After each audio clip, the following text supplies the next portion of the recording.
ये प्रत्यक्ष प्रमाण को भी हम सही नहीं मान सकते। बताइए, आप लोग सो रहे हैं कि जाग रहे हैं?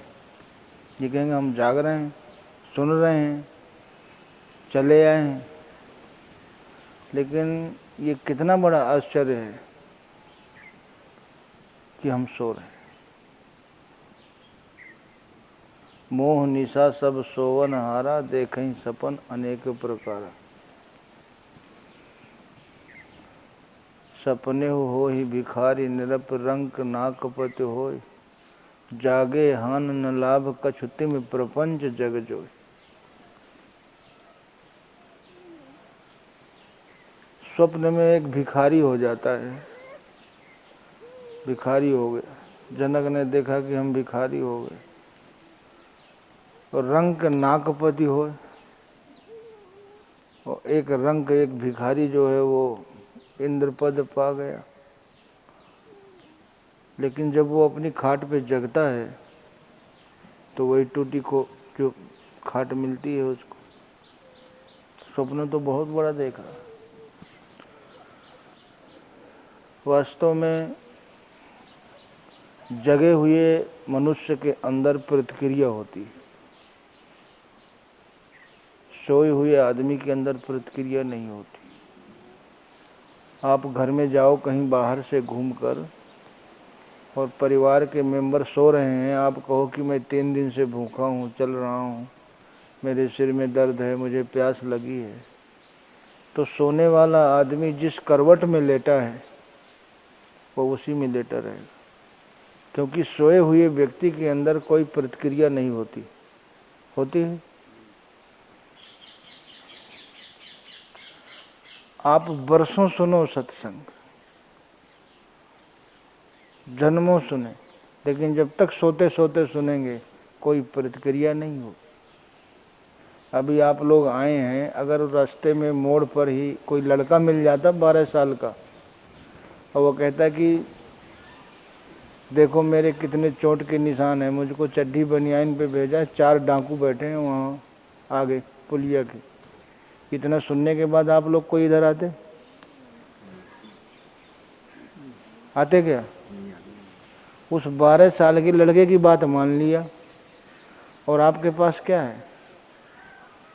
10-20 हज़ार रुपये जेब में पड़े हैं, कुछ एक आध सोने का सामान होगा, अंगूठी अंगूठी, इतना भी लूटने नहीं देना चाहते वापस।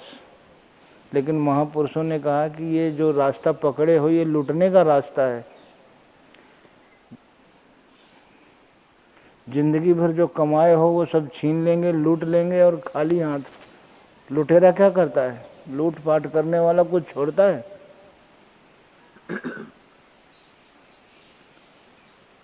अभी 2-3 दिन पहले पता नहीं कौन अखबार में था कि समय कोई बता रहा था, बदमाश जो है वो कुंडल किसी के नहीं उतर रहे थे तो उतना काने काट लिए।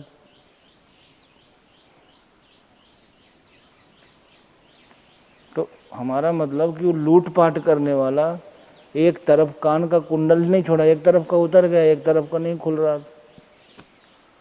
तो लूट पाट करने वाला कुछ छोड़ता है? तो जब आप सब एक दूसरे को विदा करने जाते हो, अंतिम पड़ाव, उसका नाम क्या रखे हैं दीक्षित जी? जहाँ जाते हैं वहाँ अरे बढ़िया नाम रखे हैं, अरे कुछ, हाँ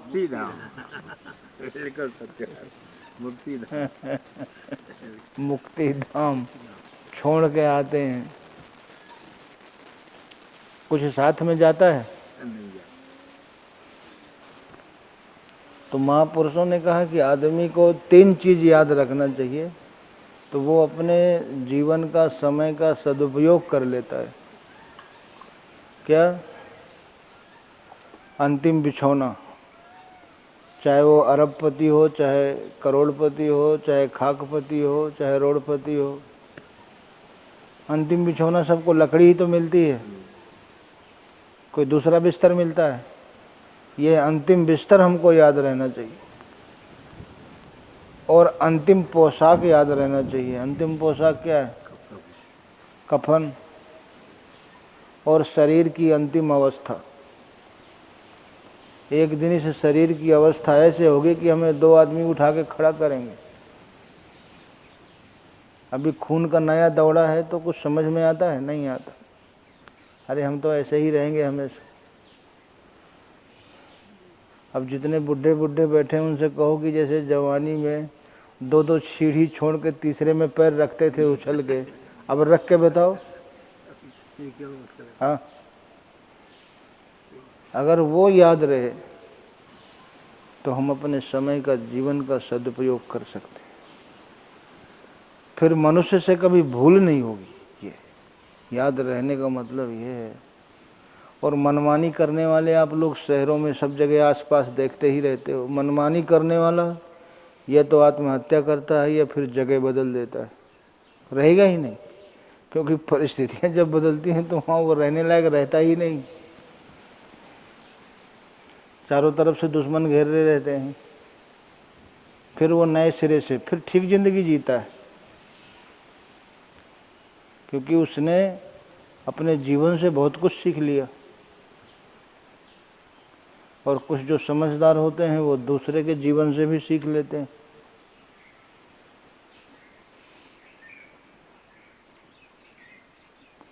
संसार में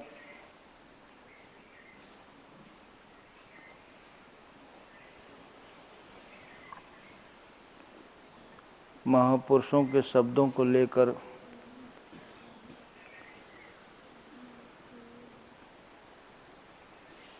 मनुष्य दिशा विहीन हो जाता है। अब जैसे किसी के घर में कोई परेशानी चल रही है, 4 महीना से, 6 महीना से, साल भर से खूब उपाय कर रहा है, वो नहीं जा रही, तो उसको फिर भ्रम पैदा होता है। फिर वो ओझा सयानों के पास जाता है तो बोले इसको तो 4-6 भूत लगे हुए हैं। फिर तसल्ली, उपाय भी पूछता है, फिर तसल्ली नहीं होती तो फिर ज्योतिषियों के पास जाता है। वो कहते हैं राहु की दशा ठीक नहीं, शनि की दशा ठीक नहीं, ये उपाय। डॉक्टर के पास जाता है तो वो रोग बता देता है?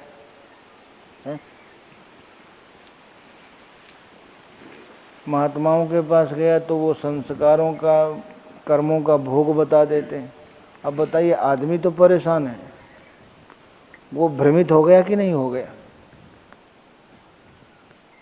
भ्रमित हो गया।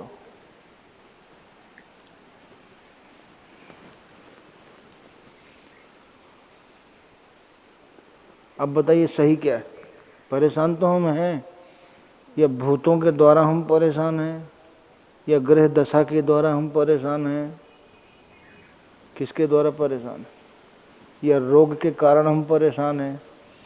आदमी भ्रमित हो गया कि नहीं हो गया? जब आदमी भ्रमित हो गया तो फिर वो निवारण कैसे होगा? और हर आदमी को उलझा दिया जाता है। देखिए, कभी आप लोगों ने विचार किया कि जिन उपायों से हम दुखों से छूटना चाहते हैं, परेशानियों से छूटना चाहते हैं, क्या इन उपायों का सहारा हमारे पूर्वजों ने नहीं लिया?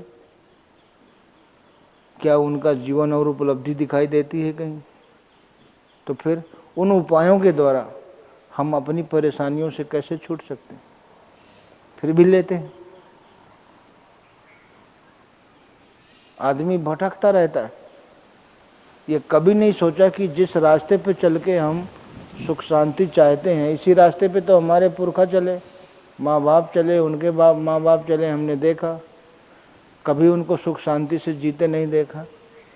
तो फिर इन्हीं परंपराओं का सहारा लेकर हम अपने जीवन की समस्याओं से, दुखों से छुटकारा कैसे पा सकते हैं?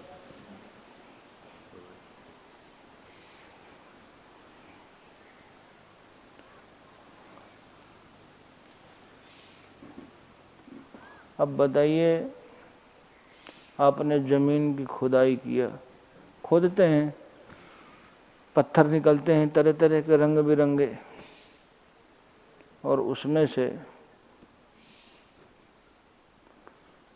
ज्योतिषी ने बता दिया आप एक नंग ले आए। जिस दुकान से आप एक नंग लाए हैं उसमें सैकड़ों रखें और वो सैकड़ों नंग मिल करके उसकी परेशानी नहीं ख़त्म कर रहे। वो बेचारा भूखा प्यासा 10-10 रुपए में 50-50 में बेच रहा है।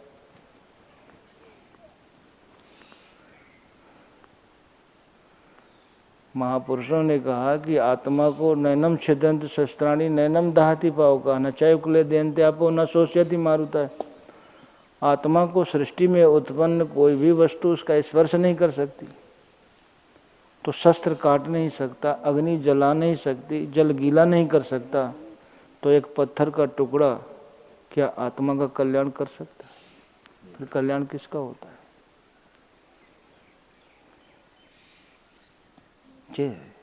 इस भ्रम में समाज को उलझा दिया, ये ऐसा कर लो ऐसा। तो जब एक चीज हमने गलत पकड़ा दी तो फिर वो सही चीज, जिसने पैदा होते ही घड़ी को उल्टा देखा है, अब कोई घर में आकर के उसको सीधा कर दे तो लड़ जाएगा उससे, वो है तुम इसको गलत क्यों रख दिए, ये तो ऐसे ही है। और हो क्या रहा है इस दुनिया में? हजारों अंधे एक हाल में सोए हैं और एक आदमी जाके कहे उठो उठो सवेरा सूरज निकल आया आधी रात को, उनके पास कोई तर्क है? तो अब फिर अंधों को सूरज ही तो दिखा रहे हैं, और क्या दिखा रहे हैं? किसी ने कुछ कह दिया, अब हम कहने लगे शेर के 80 दांत होते हैं, कोई कह सकता है नहीं होते हैं। अब पालो शेर, गिनो दांत। ऐसे ही जिसको जैसे मन किया ऐसे बहका दिया, अपने जीवन में प्रयोग करके तो देखो। किसी ने कुछ कह दिया, किसी ने कुछ कह दिया, किसी ने कुछ कह दिया।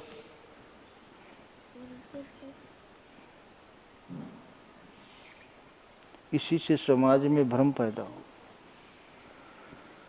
जबकि सृष्टि में दुख का कारण एक है, संसार का चिंतन, विषयों का चिंतन। और इनसे छूटने का उपाय क्या है? ईश्वर का चिंतन। सकल सृष्टि का राजा दुखिया, हरि का नाम जपत हो सुखिया। गुरु नानक जी ने कहा सकल सृष्टि, जब राजा दुखिया है तो प्रजा की क्या बात? लेकिन भगवान का सुमिरन करो तो वही सुख का रास्ता है। अब आदमी अपने आप को सब बुद्धिमान ही तो कहते हैं, ये बताओ। रात दिन कोई आदमी बैठा रहता है, रात दिन भाग रहे हैं। अब भागने वालों को यही पता नहीं हम क्यों भाग रहे हैं। आगे वाले भाग रहे हैं तो हम भी भाग रहे हैं, भाग रहे हैं। और उनसे पूछो क्या पाने के लिए भाग रहे हो, वो भाग रहे हैं तो हम भी भाग रहे हैं। यहीं से तो बुद्धि के स्तर का पता चलता है कि भागते भागते भागते जिंदगी भर हाथ पैर थक गए और रोने का सामान छोड़कर कुछ है?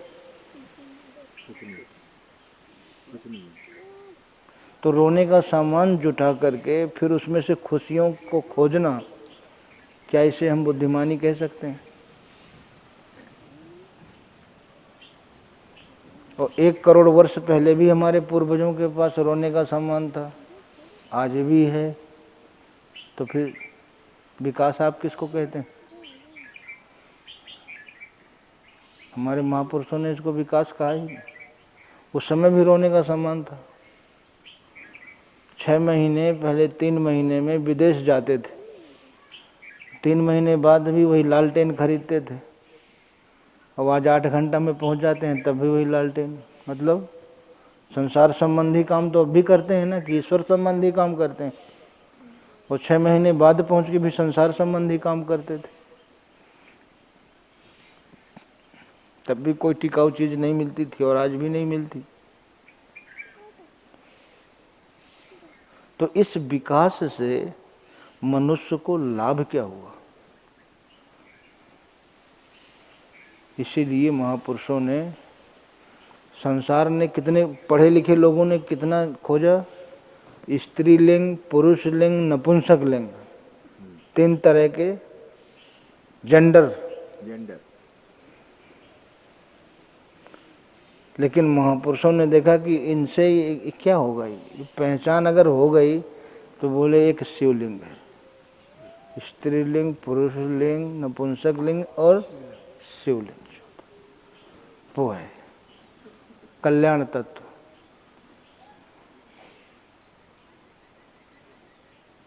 अलग से जब महापुरुषों ने देखा ये क्या, खोज तो लिया लेकिन ये तो इसी संसार में उलझाने वाली चीजें हैं, ये पहचान तो पशु पक्षियों को भी है, लेकिन जो वास्तविक चीज है शिवलिंग। अभी सावन के महीने में आप लोगों ने खूब भीड़ देखी हो। अब बताओ, शंकर जी के जटा से गंगा निकली है और उन्हीं की गंगा को लेके हम उन्हीं के ऊपर फिर डाल रहे हैं और कह रहे हैं हम भक्ति कर रहे हैं। आप हाथ धो और वही पानी हाथ का लेकर के और फिर आपे के ऊपर, शंकर जी की जटा से गंगा निकली और वहीं लेकर के जटा से फिर उन्हीं के ऊपर हम डाल रहे हैं। तुम्हारा पानी हम तुम्हारे ही ऊपर डाल रहे हैं, इसी को भक्ति कहते हैं। भक्ति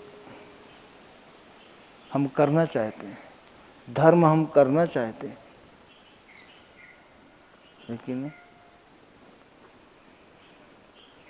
धर्म की परिभाषा, हमारा इन सब बातों का कहने का मतलब है कि हमें वास्तविकता से दूर रख करके और उस वास्तविकता के नाम पर अनेकों प्रकार की क्रियाएं पकड़ाई गई, जिससे मनुष्य का दूर दूर तक भी कल्याण संभव नहीं। अब पहले छूने खाने से धर्म नष्ट होता था। धर्म की रक्षा के लिए राणा प्रताप ने 20 साल तक घास की रोटी खाई थी, लेकिन उनको धर्म की वास्तविकता नहीं मिली। बताइए, छूने खाने से धर्म नष्ट होता है? आज एक दफ्तर में सब काम कर रहे हैं, सबके साथ बैठ के खाना खा रहे हैं। अगर यही धर्म था तो फिर बताइए, भारत में कोई हिंदू है? सबने सबके साथ बैठ के खा लिया। तो जब अब नष्ट नहीं हो रहा तो फिर क्या पहले नष्ट हुआ? तो क्यों हम उनको मानते हैं?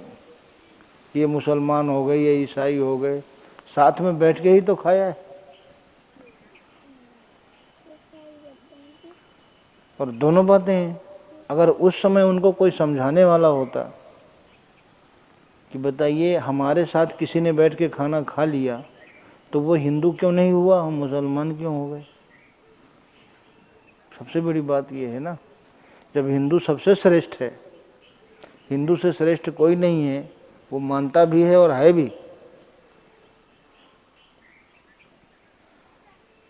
जैसे जितनी भी नदियां हैं वो जमुना में मिली, तो जितनी नदियां जमुना में मिलती गई सबका नाम जमुना होता गया। चंबल भी मिली, उसका भी नाम जमुना हो गया।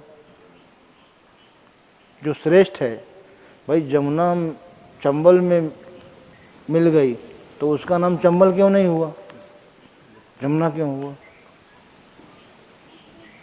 सबका नाम जमुना होता गया। और जब जमुना अपने श्रेष्ठ नदी से मिली, गंगा से, इलाहाबाद में, तो उसका नाम क्या हो गया?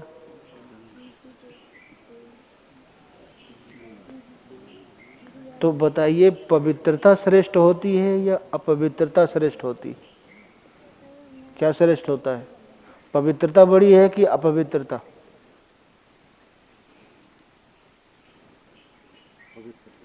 बड़ी है ना। तो कोई भी अपवित्र व्यक्ति अगर पवित्र व्यक्ति का स्पर्श करता है, भगवान राम पवित्र थे, जिसने स्पर्श किया वो सब पवित्र होते चले गए। केवट जो है वो लोक वेद भांति सब नीचा, जा सुच्छा है छुई ले ही असीचा, जिसकी छाया पड़ने से स्नान करना पड़ता था।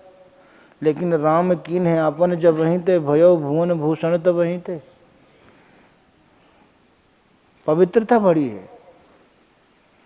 तो फिर कैसे आप लोग कह देते हैं व्यवहार क्षेत्र में, अरे यार उसने हमको छू दिया, हम तो अपवित्र हो गए। लो, उसने हमें छू दिया, हम अपवित्र हो गए, तो इसका मतलब अपवित्रता बड़ी। प्रयोग में तो यही दिखाई देता है, लेकिन नहीं समझ पाते। तो पहले हम लोगों को बताया गया ये है, और आज देखिए उससे और 10 हाथ आगे। आज उसी टेंट हाउस को पंडित जी ले आते हैं, हाँ उसी में खाना पीना होता है, और उसी को पहले जिसको अछूत कहते थे वो भी ले गया था। फिर उनसे टेंट मालिक से कभी कहा इनको धो धा के रखा है कि ऐसे ही रखा है। उसी को मुसलमान भी ले गया, उसी में मीट फीट सब गिराया, रस मस, उसी को आप ला के बिछा लिए, उसी को दूसरा लेके बिछा लिया। फिर भी कहते हैं धर्म सुरक्षित। दांत का डॉक्टर एक ही मशीन से सबके मुंह में डाल के उखाड़ लेता है, फिर भी बुखार नापने का थर्मामीटर होता है ना, मुंह में डाला, टेम्परेचर देखा, पहुँच गए। फिर दूसरे आया दूसरा, तीसरा आया तीसरा, फिर भी धर्म नष्ट हुआ। और सबसे बड़ी बात, जितने भी ब्लड बैंक हैं खून के, जो जहाँ आप लोगों को ज़रूरत पड़ती है लाते हैं, तो आप लोगों को कहना चाहिए यार इसमें लिखो, नहीं तो हमारा धर्म नष्ट हो जाएगा। लिखो इसमें, ये हरिजन का है, ये ईसाई का है, ये मुसलमान का है, ये ब्राह्मण का है, लिखा है किसी में? केवल ग्रुप मिल गया। और जब अगली संतान पैदा होगी तो उसमें उसका भी अंश है, जिसका खून लिया है आपने, तो फिर धर्म तब भी बचा हुआ है। तो पहले कैसे नष्ट हुआ? जब नष्ट नहीं हुआ तो हम उनको अलग क्यों मान रहे हैं? आज अलग वो हैं ही नहीं, जब हुए ही नहीं। इसलिए इस भ्रम को दूर करना पड़ेगा, और जब इस भ्रम को हम दूर कर लेंगे तो सारे झगड़े खत्म हो जाए। तो हमें हमारे समाज को भ्रम दिया गया, वास्तविकता से उसको दूर रखा गया। वास्तविकता क्या है? आप एक ईश्वर के अंश हैं, एक मनु, एक आदम की संतान है, उसी ईश्वर की उपासना। लेकिन नहीं, हम तो पता नहीं किसकी किसकी करेंगे। व्रत में भी उलझा दिया, उपवास में भी उलझा दिया, जबकि महापुरुषों ने व्रत और उपवास को रखा कि अपने दोषों को जीतने का व्रत लो। भीष्म ने ब्रह्मचर्य व्रत लिया था, ब्रह्मचर्य पालन का व्रत। परशुराम ने वीर बाने का व्रत लिया था, वीर व्रती। तुम धीर या शोभा गाली देत न पाओ सो, वो व्रत है। तो जब तक हमारे दोष हैं मन में, तब तक भगवान की कृपा और भगवान दूर है। तो उन दोषों को आप कैसे जीतोगे? एक एक दोषों को जीतने का आप संकल्प लीजिए, उनको जीतने का प्रयास कीजिए। नहीं जीत पा रहे हैं तो फिर सद्गुरु की कृपा से, माध्यम से उस शक्ति को प्राप्त करके आप बढ़ तभी सकते हैं आगे। इसीलिए जब गुरु नानक जी के शिष्यों को इन विकारों पर विजय मिली तो कहीं हमें अभिमान न हो जाए। तो बोले हमारी जीत नहीं है, ये गुरु जी की कृपा की, वाह गुरु जी की फतेह। हाँ, गुरु जी की फतेह है, हमारी फतेह नहीं। ये उनकी कृपा से ही हम इन दोषों को जीत पाए, और उन्हीं की कृपा से ये हमारी व्यवस्था चल रही है, खालसा चल रहा है, हमारा कुछ नहीं। मतलब अभिमान से बचने के लिए उन महापुरुषों ने शब्द दे दी। लेकिन आज पूरे भारत में देखिए, एक भी सरदार अगर भगवान राम का नाम लेता हुआ मिले जबकि गुरु नानक जी का स्पष्ट संदेश था कि वेद पुराण स्मृति सुधाखर कीन्ह्यु राम नाम इक आखर। वेदों को, पुराणों को, स्मृतियों को मैंने शोधा, भली प्रकार उनको शोध किया, मंथन किया, लेकिन उनमें सब में हमें जो सारी चीज मिली वो एक राम नाम। उस राम नाम का ही सुमिरन करना है, दूसरा कुछ नहीं।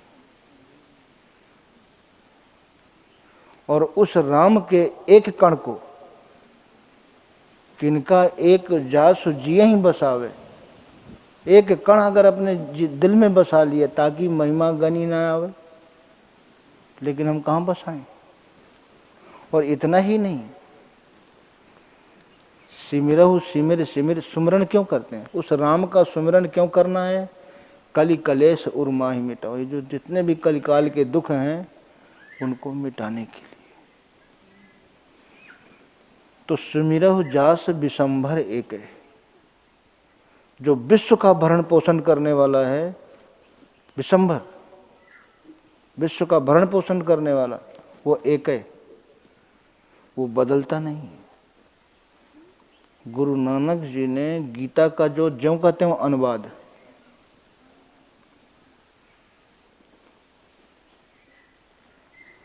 गुरु भगवान कृष्ण ने क्या कहा? अजो नित्यम शास्तो यम पुराने न हन्यते हन्यमाने शरीर नायम भूत्वा भविता वा न भूया। भूत्वा भविता वा न भूया, तीनों कालों में वो कुछ बदलने वाला नहीं।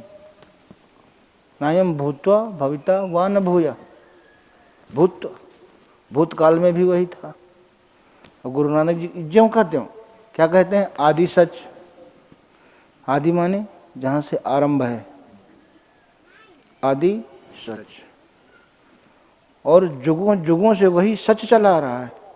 तो बताइए, जुगों पहले तो सिख धर्म नहीं था,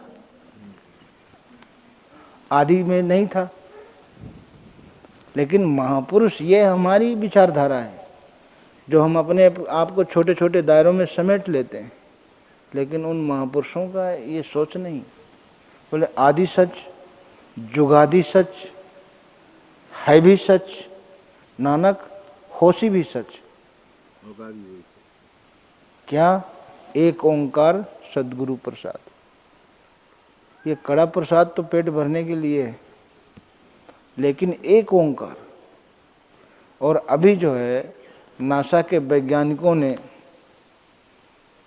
जो उन्होंने रिसर्च किया, उन्होंने सूर्य की आवाज़ को भी रिकॉर्ड किया, पृथ्वी की आवाज़ को भी रिकॉर्ड किया, तो उन्होंने क्या पाया?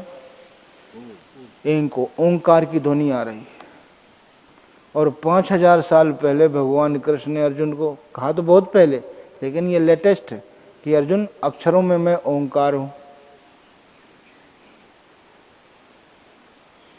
अक्षरों में मैं, गुरु नानक जी ने ज्यों का त्यों ले लिया। एक ओंकार सद्गुरु प्रसाद, ये सद्गुरु का वास्तव में प्रसाद है। अगर ये दान मिल जाए नाम, और ये हमारे हृदय से सद्गुरु जागृत कर दे, तो सृष्टि में इससे बड़ा कोई प्रसाद नहीं है। ये असली प्रसाद, वास्तविक प्रसाद, जन्म मृत्यु से छुड़ा देने वाला प्रसाद।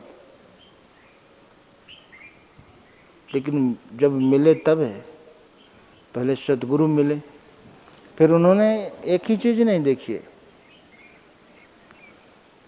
गुरु नानक जी किसी के साथ नहीं है, जिसके मन में एक ही इच्छा है। क्या? कांखी एक दरस तिहारो, और नानक तिन संग मोहि उबारो। नानक तिन संग, नानक किनके साथ है? कांखी एक दरस तिहारो, एक ही कांक्षा, एक ही इच्छा जिसके मन में है, प्रभु मुझे आपका दर्शन मिल जाए। नानक कहते हैं मैं भी उसी लाइन में खड़ा हूँ, मैं भी उनके साथ हूँ।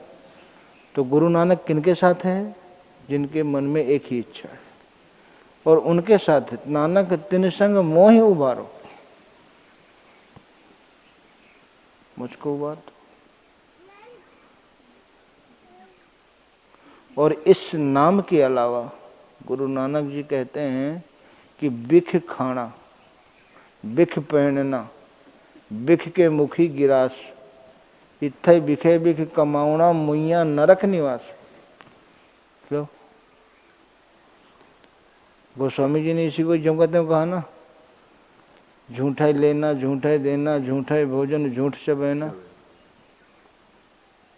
सब झूठ है। मल की जाए मलह के धोए, को घृत पाओ की बारी बिलोए।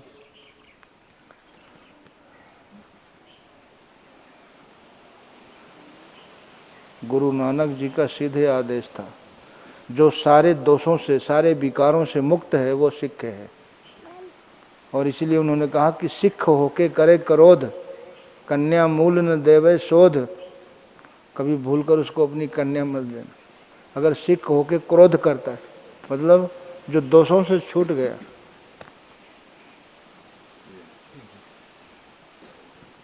कितनी बड़ी बात। इन विकारों से जो छूटा हुआ, छूटने का यत्न करता है, गुरु के रास्ते पर चलता है। लेकिन हम लोग सब उसको लिप पोत के बराबर कर दिए। कबीर में देख लीजिए, पहले कबीर साहब अंत तक कहते गए। उनका अंतिम शब्द जो है, कहता हूँ कह जात हूँ सुनता है सब कोय, और राम कहे भला होएगा नहीं तो भला न हो। अंत में उठे, कहता हूँ कह जाता हूँ, कह के मैं जा रहा हूँ।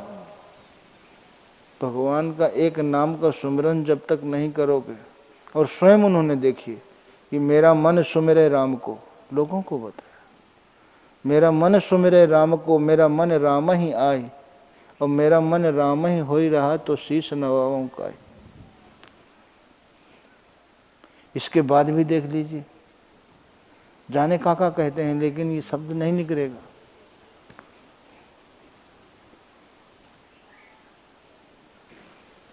और स्पष्ट कह दिया, रा और माँ के बीच में कबीरा रहा लुकाए।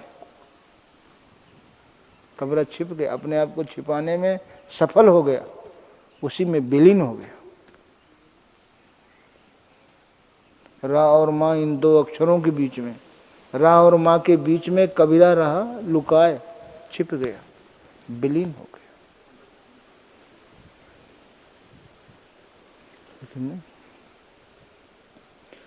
और इतना तक दूसरे भी कह दिया, और लोगों को कह दिया, राम नाम दुर्लभ है अति, औरन ते नहीं काम, आदि अंत और युग युग राम ही ते संग्राम।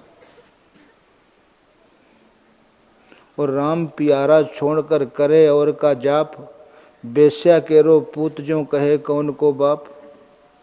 इससे बड़ा और क्या कह सकते हैं? वो बेस्या का पूत है जो दूसरे नाम का सहारा लेता है। किसी बेस्या से पूछो तुम्हारे पिता का क्या नाम है, क्या नाम है, बता सकता है? फिर अब इससे और स्टैंडर्ड शब्द का वो उपयोग क्या कर सकते हैं महापुरुष? उनको वो दुख के मारे। रैदास कहते हैं कि राम नाम को छोड़कर करे और की आस, ते नर जमपुर जाएंगे सत भाखे रैदास।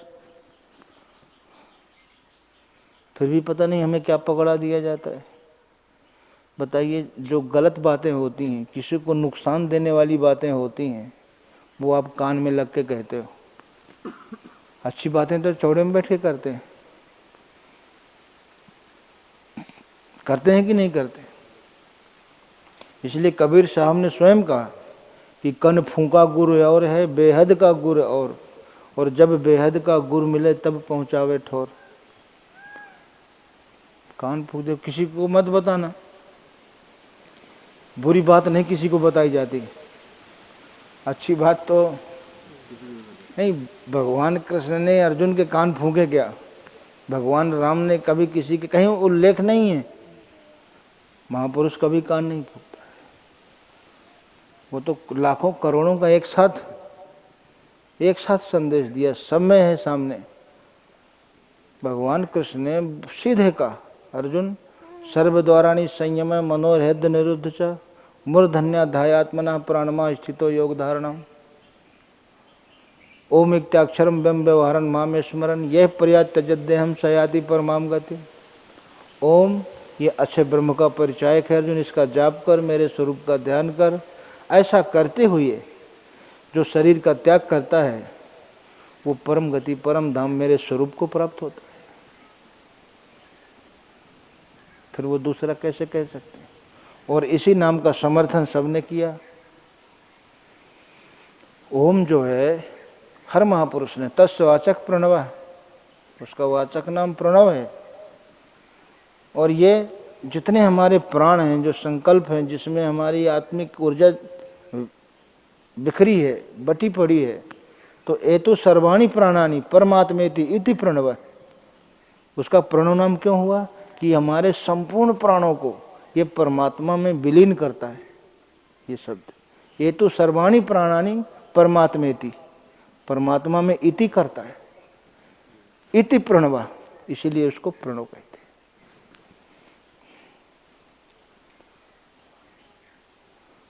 उसका जाप करें, ध्यान का करें, सेवा। दो चीज बताई, जब तक सेवक सेव्य भाव बिन भाव न तरिये उर्गार। भगवान राम ने जब अपने भक्तों के लक्षण बताए, सबको बताया, सब मुझे प्रिय हैं, लेकिन सबसे प्रिय पुण्य निज मोहि दासा, जिन गति मोर न दूसर दास। सबने कहा कि सब मम प्रिय, सब मम उपजाए, सबसे अधिक मनुज मोहि भाई। ये परमात्मा की जिस सृष्टि है, परमात्मा के बाद अगर सृष्टि में कोई श्रेष्ठ है तो परमात्मा, और दूसरे नंबर पे अगर कोई श्रेष्ठ है तो मनुष्य। परमात्मा ने अपनी सारी सृष्टि का अधिकार मनुष्य को दिया। ये जो कुछ दिखाई देता है ये मनुष्य के उपभोग के लिए, या मनुष्य किसी के लिए है? दूसरे नंबर की रचना है। लेकिन हमारी श्रेष्ठता भी तो प्रमाणित नहीं हो रही। इसीलिए कहा सब मम प्रिय, सब मम उपजाए, सबसे अधिक मनुज मोहि भाए। तिन्मय दुज, दुजमय सुतधारी, तिन्मय धर्म निगम अनुसारी। तिन्मय प्रिय विरक्त पुण्य ज्ञानी, ज्ञानी ते मोहि प्रिय विज्ञानी। इनसे लेकिन सबसे कहते कहते कहा बोल, पुण्य सबते प्रिय मोहि निज दासा। मुझे सबसे प्रिय कौन है? निज दासा, जिन गति मोर न दूसरे आशा। अब पुण्य पुण्य सत्य कहो तो ही पाही, मोहि सेवक सम प्रिय को न। मुझे सेवक। अब बताइए, हम दुनिया में सबसे ज्यादा प्राथमिकता किसको देते हैं? भगवान देखता है ना हमारे हृदय में बैठ के, हम संसार के कामों को प्राथमिकता देते हैं या ईश्वर के कामों को? इस व्यवस्था को तो यहीं छोड़कर हमें आगे जाना है। तो जब इतनी समझ अभी नहीं पैदा हुई तो हम ईश्वर से क्या प्राप्त कर सकते हैं? हमें सबसे पहले ईश्वर संबंधी काम करना है, सबसे पहले हमें उसके लिए समय देना है। और हम कहते हैं नहीं, पहले जिनसे हमें दुख मिलता है पहले हमें उनके लिए समय देना है। ये हटा दीजिए। जिनसे हमें दुख मिलता है हमें उसके लिए। और जब रोने का समय आता है तो आप लोग भगवान को दोष देते हैं कि नहीं? ये परमात्मा तूने क्या किया, तुमको ऐसा नहीं करना चाहिए। मतलब परमात्मा से भी ज़्यादा बुद्धि हमारे पास है, इसीलिए तो ऑब्जेक्शन कर रहे हैं। ऐसा नहीं आपको करना चाहिए, मतलब जैसा हम चाहते हैं वैसा करना चाहिए।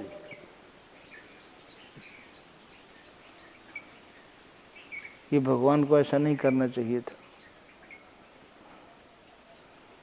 क्या ईश्वर ने कभी किसी से कहा कि रोने का सामान जुटाओ?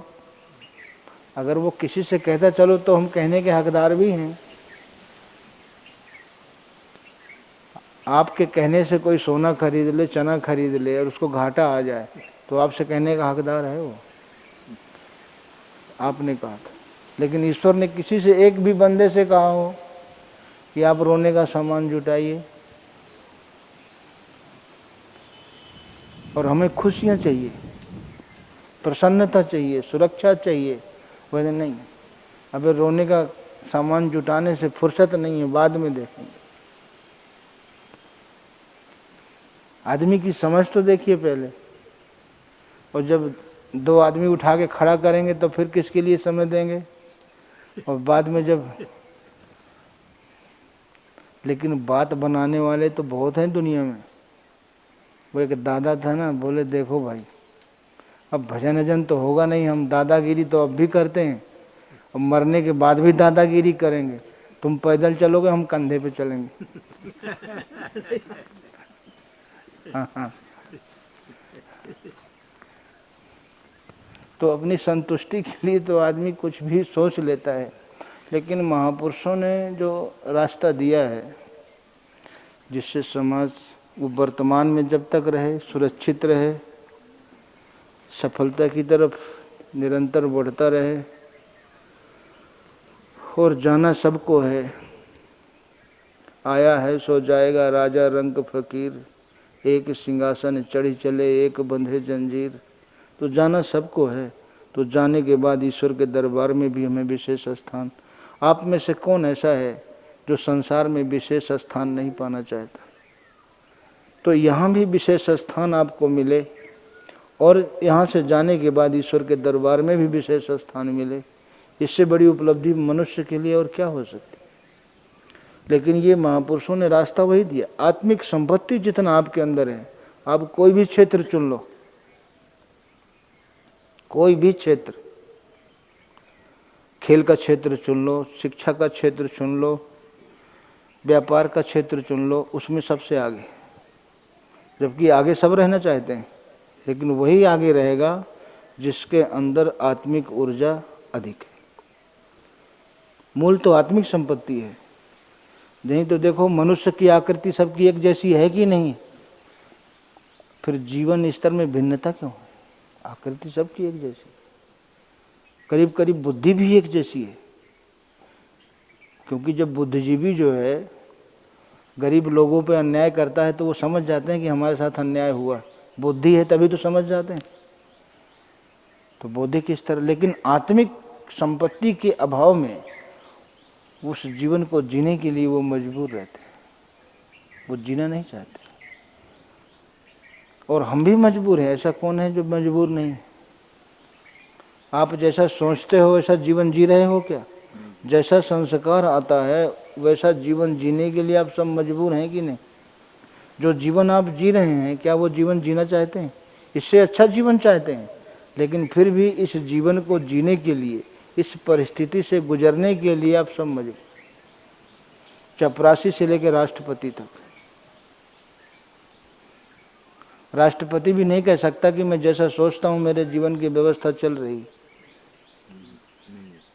क्या सद्दाम 1 महीने तक 8x8 के बैंकर में रहना चाहते थे? वहीं टट्टी पेशाब खान, खुद अपने हाथ से खाना बनाना।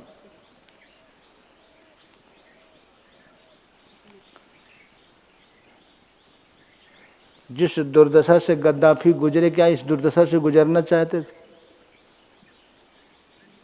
लीबिया के राष्ट्रपति, 470 टन सोना था, 42 साल तक देश का राज किया था।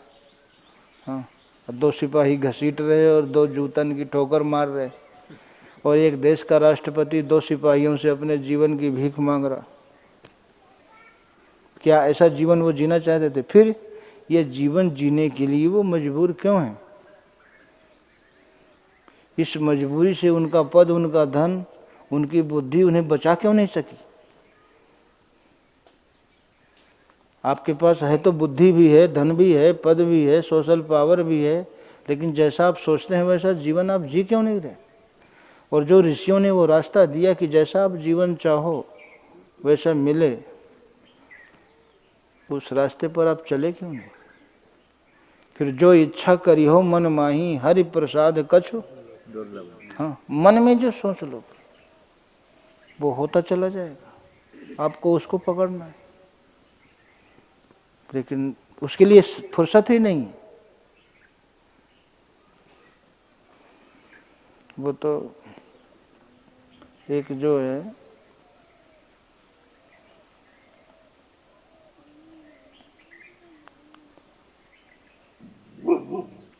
सेठ जी थे, एक ही लड़का, छोटा बचपन में ही जो है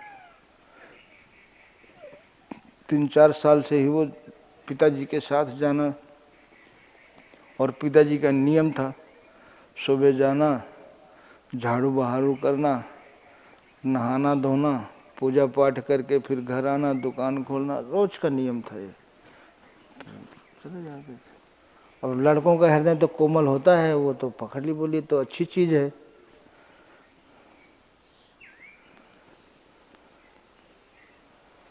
हाँ, कल ही तो है, कल हम पूछ रहे थे ये बुजुर्ग जो है लड़कों को अच्छाई से दूर क्यों रखते हैं?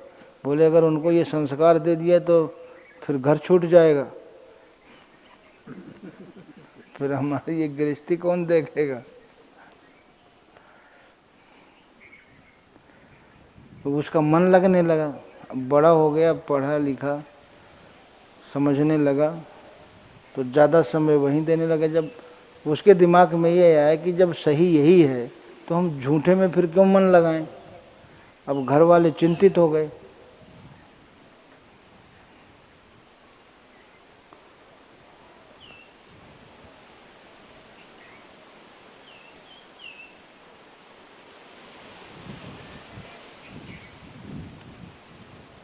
तो रिश्तेदारों से मित्रों से सलाह लिया, तो हमने कहा क्या है, शादी कर दो, अपने आप मास्टर मिल जाएगा।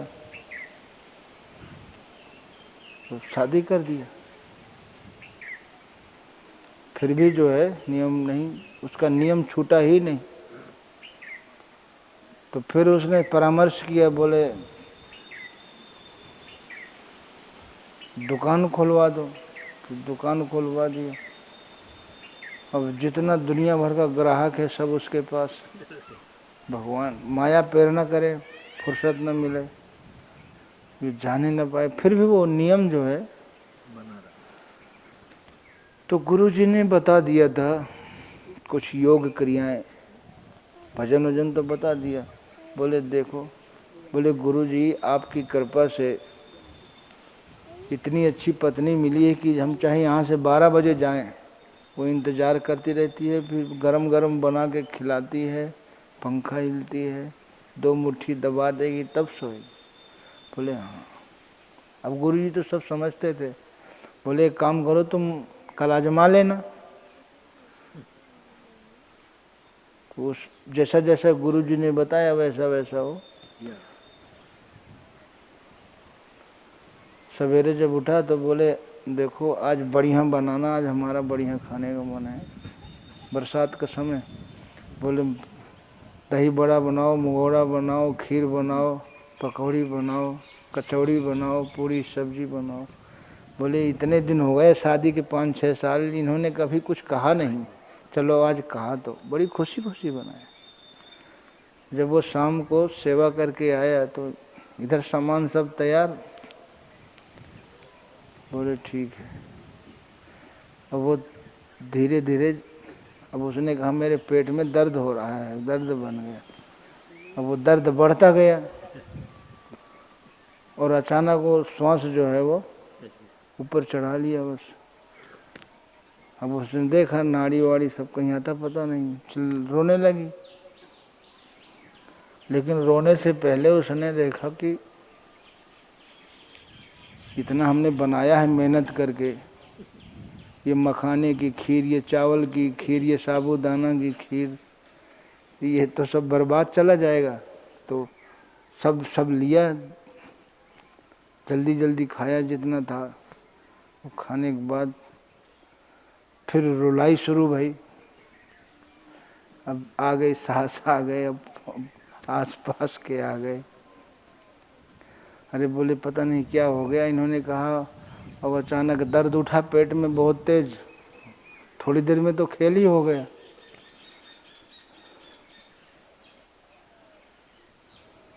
वो पहले जो पुराने ज़माने के घर बनते थे तो साखू सागौन के पिलर अच्छे डिजाइनदार बनते थे, लकड़ी के पिलर में ओसारा बनता था, बरामदा बढ़िया जो है।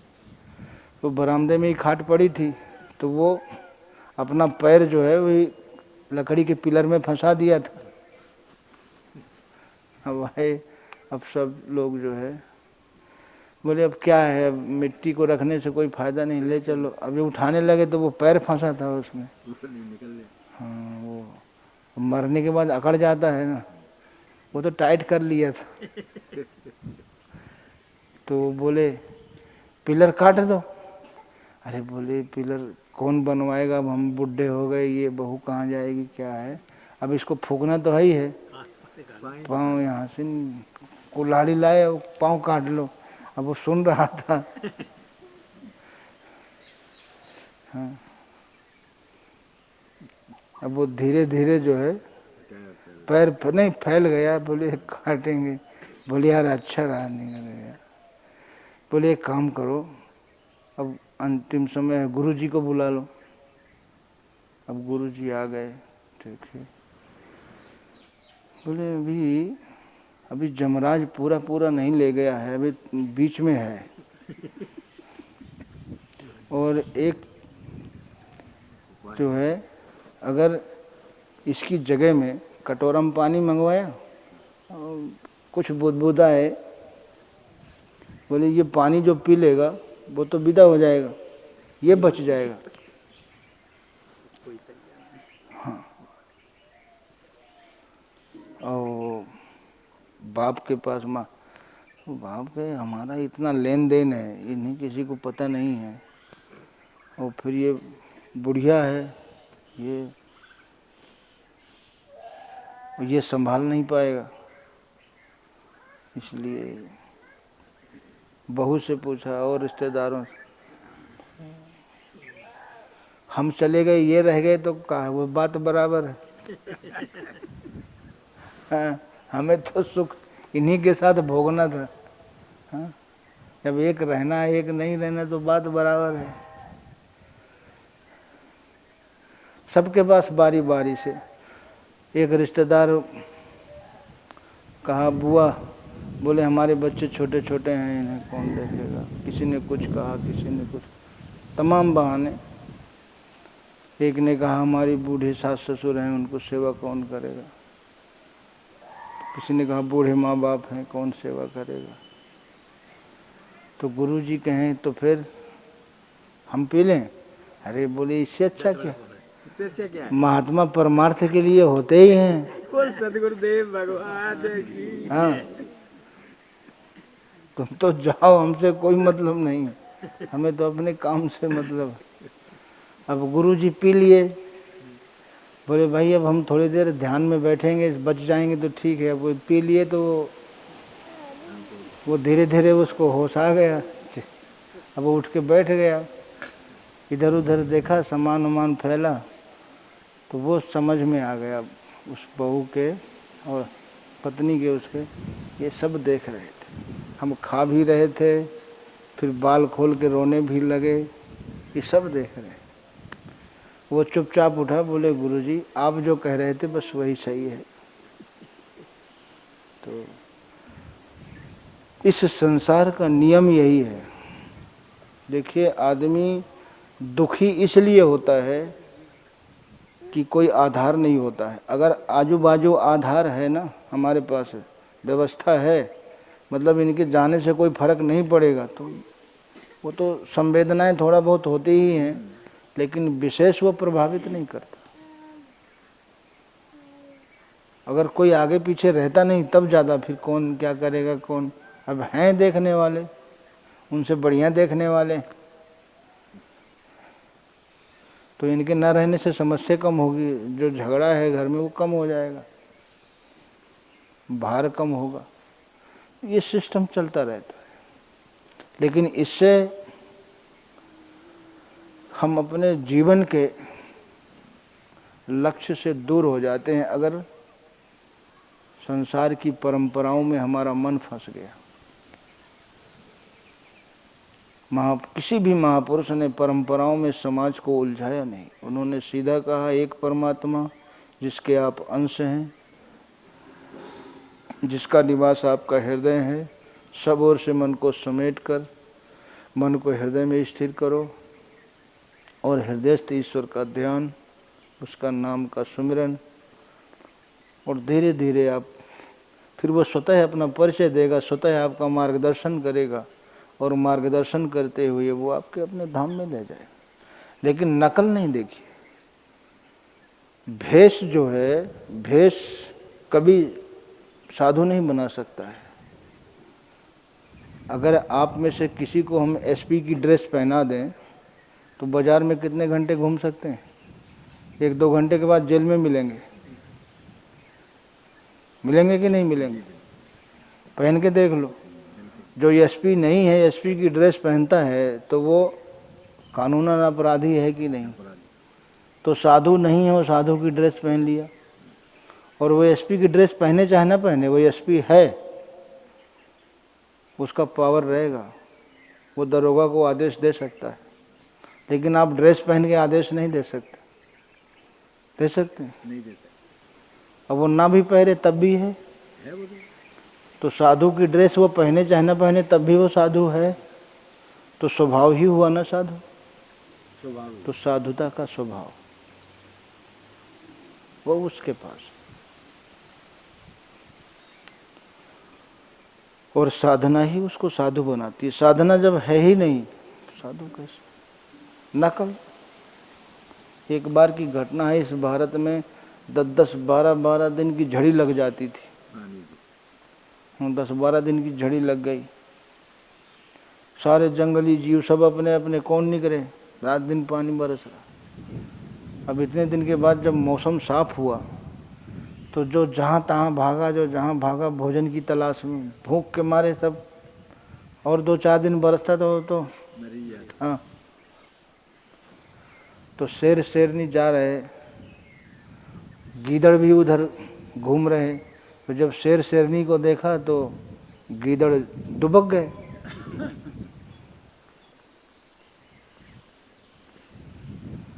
तो शेर ने देखा शिकार,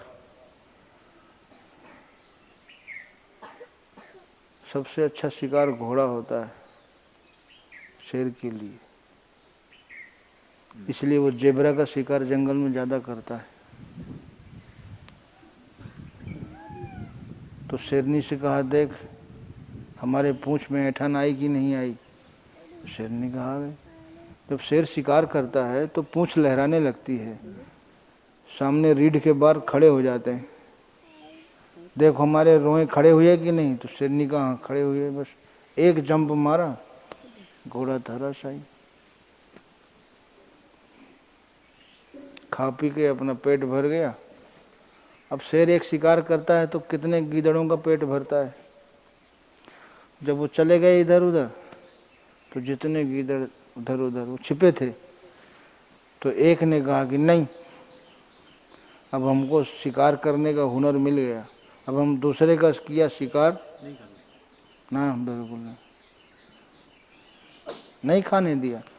दोनों चले, गीदड़ और गीदड़ी जो है वो गांव के किनारे तक पहुंच गए। देखा एक गधा जो है चल रहा था, शिकार तो है। तो बोले, देख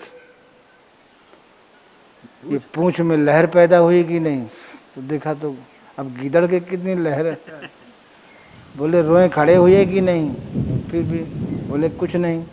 बोले, तो शगुन बिगाड़ दिए, बोल शेरनी की तरह बोल, हाँ पूंछ में लहर पैदा हुई, रोए खड़े हुए। अब उसने झूठ मूठ के कह दिया, हाँ हाँ लहर पैदा, हाँ रोए खड़े हो गए। और गधा ने दूर से देख लिया था, वो तो बिल्कुल कान सीधे करके खड़ा नीचे गर्दन करके। और जहाँ सियार जो है जंप मारा शिकार के लिए, अच्छी दुलत्ती दिया सीधे, वो ठीक निशाने पे लगती है दुलत्ती। तो ऐसे होता है, वो अंदर साधुता है नहीं, और जहाँ भेष बनाया तो हम भी हुनर पा गए शिकार करने का। तो जहाँ फिर माया की दुलत्ती लगती है ना, तो वो गीदड़ की तरह चारों खाने चिट। हाँ,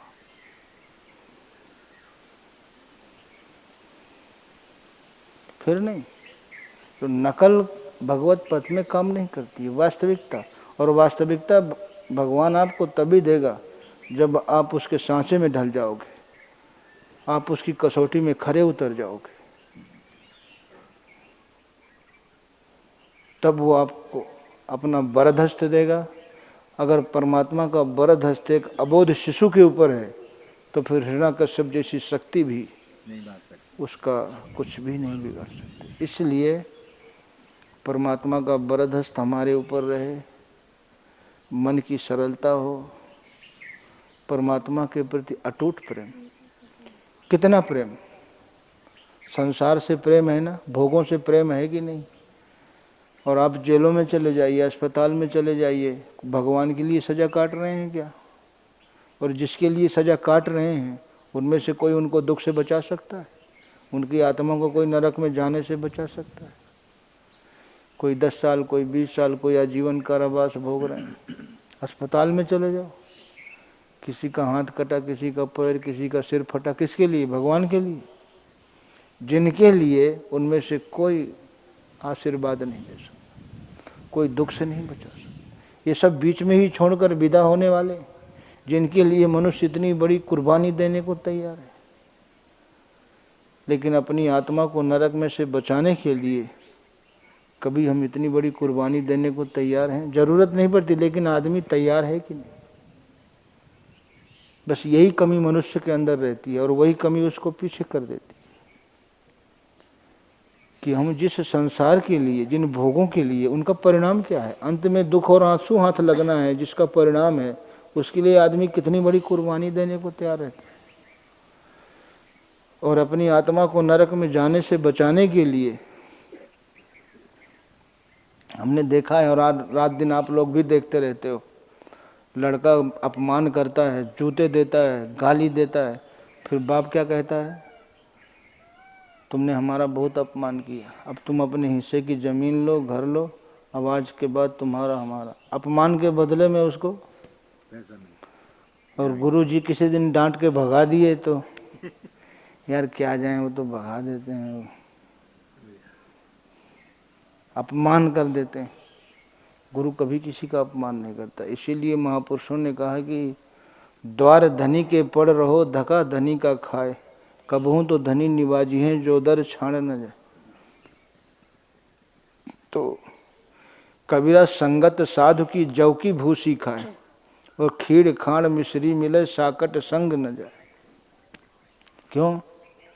वहाँ जाएंगे तो कितने दिन? ये रबड़ी कब तक हजम होगी? एक दिन तो डायबिटीज हो जाएगी, फिर हाँ, फिर देखते रहोगे, कुछ खा नहीं पाओगे। ये लालच बहुत बुरी बला। और इसके चक्कर में देखिए, इस माया के चक्कर में हम भगवान से भी हाथ धो बैठते हैं।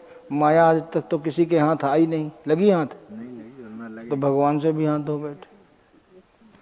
तो कम से कम अगर भगवान को पकड़ लिया तो ये माया कभी नहीं। अगर आपने छाया को पीठ दे दिया ना, तो छाया हमेशा आपके पीछे पीछे भागेगी। और अगर छाया को पकड़ने को भागोगे तो छाया आगे आगे। तो ये माया जो है वो छाया की तरह, इसको पकड़ने को भागोगे तो आगे आगे। अगर पीठ दे दिया, ईश्वर की तरफ चले, तो ये फिर पीछे पीछे।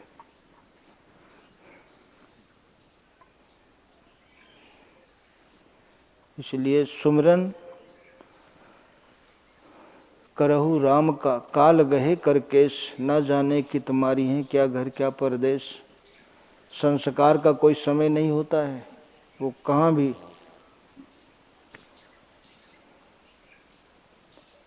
एक ओम या राम श्रद्धा से आप सुबह शाम जपें। भगवान कृष्ण ने देखिए खुले आम कहा अर्जुन को, अर्जुन ओम का जाप कर, मेरा ध्यान कर, इंद्रियों के संयम के साथ निरंतर ध्यान करते रहो। भगवान बुद्ध ने कहा कि निरंतर नदी की धारा की तरह लगे रहो।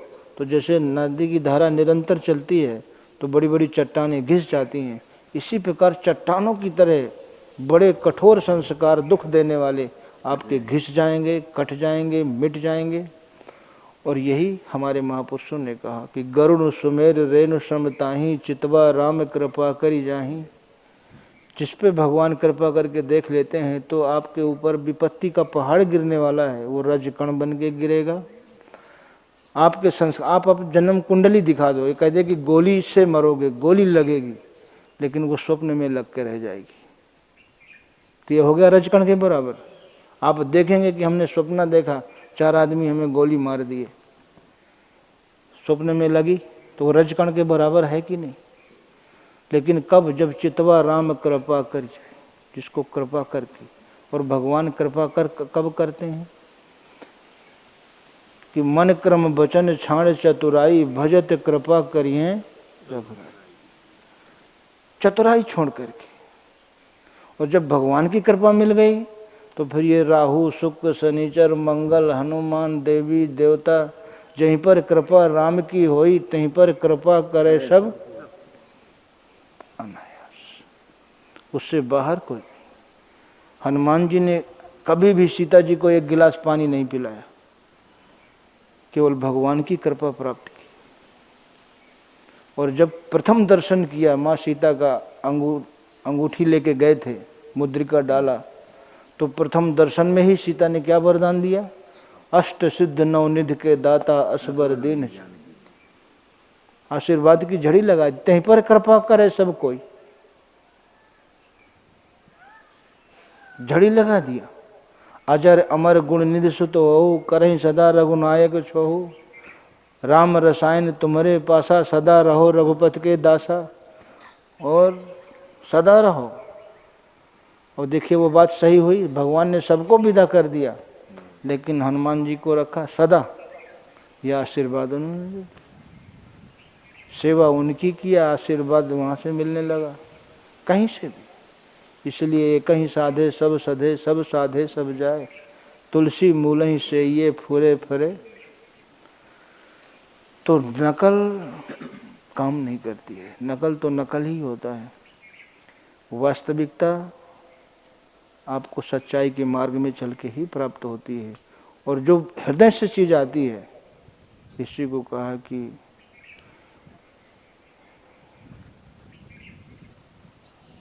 भीतर तो है ये नहीं बाहर में प्रकाश, कह कबीर कबलो हरी छपरा पर की घास। बरसात में घास फूस के छप्परों में घास उग आती, बहुत हरा भरा झोपड़ी लगती है वो, और गर्मी में सूख जाती। कह कबीर कबलो करनी बिन कथनी कथे, अज्ञानी दिन रात, कुकर जस भूकत फिरे सुनी सुनाई बात। तो औरन को बैकुंठ बतावे, आप नरक में सरका, कोई सफा न देखा दिल का।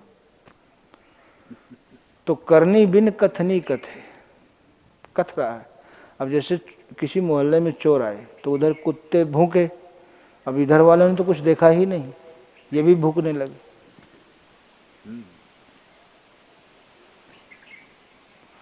तो बिन देखे वह देश की बात कहे सो कूर, आपहु खारी खात है बेचत फिरे कपूर। उस देश की दृश्य देखे बिना, जो फालतू बातें, देखा कुछ है नहीं, किताब पढ़ के कह रहा है, तो कहते हैं वो बेचत फिरे कपूर, कपूर ले लो कपूर, और आपहु खारी खात, खुद खारी।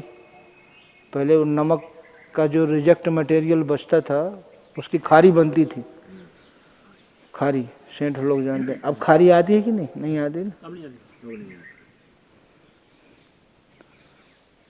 तो बिन देखे वह देश की, उस देश को देखे बिना, प्रवेश किए बिना, जब साधन ही नहीं मिला तो देश में प्रवेश कैसे होगा। पहले साधन सद्गुरु से समझा, उस पर समय दिया, धीरे धीरे जैसे जैसे आपका मन निरोध होता जाएगा, उस क्षेत्र में आपका प्रवेश बढ़ता जाएगा, अनुभव बढ़ता जाएगा। फिर जहाँ पूरी तरह से सिमट गया तो आप पूरा अनुभव पा जाएंगे, भगवान अपने धाम में प्रवेश दे देगा। और अगर नहीं देखा, साधन नहीं मिला, तो बिन देखे वह देश की बात कहे सो कूर, आपहु खारी खात है बेचत फिरे कपूर। कपूर ले लो कपूर ले। पहले देखना है, अनुभव करना है।